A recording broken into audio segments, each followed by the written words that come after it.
Conflict and tension between the East and West, 1945 to 1972. Events in Asia. In 1949, the Communist Party in China seized power, led by Mao Zedong. The Cold War had moved to Asia, and the US came up with a domino theory. This was the idea that if one nation fell into communism, others would follow.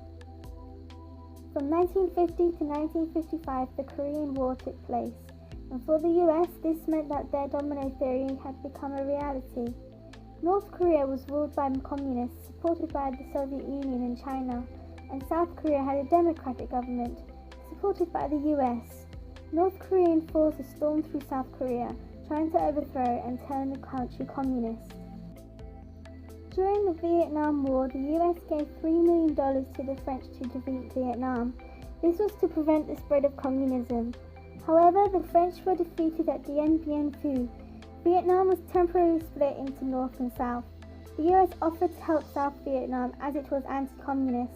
At the time, the South was run by Ngo Dinh Bien and the North was run by Ho Chi Minh. However, the plan failed, so the US attacked North Vietnam with Air Force. This was called Operation Rolling Thunder, and they bombed the country. Military rivals. In order to stop the Soviet Union's spread of communism, the US started a military alliance with NATO, North Atlantic Treaty Organization. This was 12 members who agreed to go to war if one was attacked.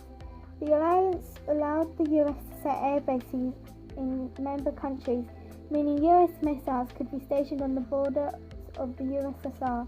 To counter this, the Soviet Union set up an alliance called the Warsaw Pact, which involved 8 nations with the same rules as NATO. The Soviets' first atomic bomb test took place in 1949 and was the kickstart of an arms race. Both the USSR and US poured money into building bigger bombs. Each side suspected that the other aimed to build enough to make the first strike that would prevent the other from retaliating. By 1953, Khrushchev was the leader of the Soviet Union and Eisenhower was US president. Both countries had hydrogen bombs which were 100 times more powerful than what the US had dropped on Hiroshima in 1945. Churchill described the situation as a balance of terror. In 1956, Khrushchev held a speech where he heavily criticized the brutality of Stalin. He wanted to put the most horrible aspects of life under Stalin behind them through de-Stalination. The West liked this idea, as did the Comintern countries.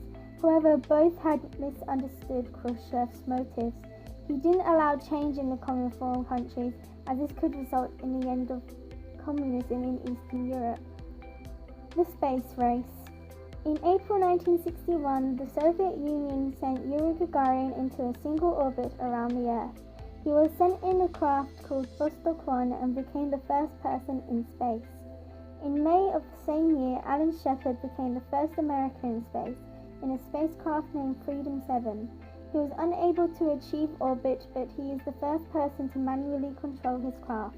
On 16th of July 1969, the Saturn V rocket, containing Neil Armstrong, Michael Collins and Edwin Buzz Aldrin, went to the moon. The trip took 3 days, and the first step was witnessed by at least a fifth of the Earth's population on TV.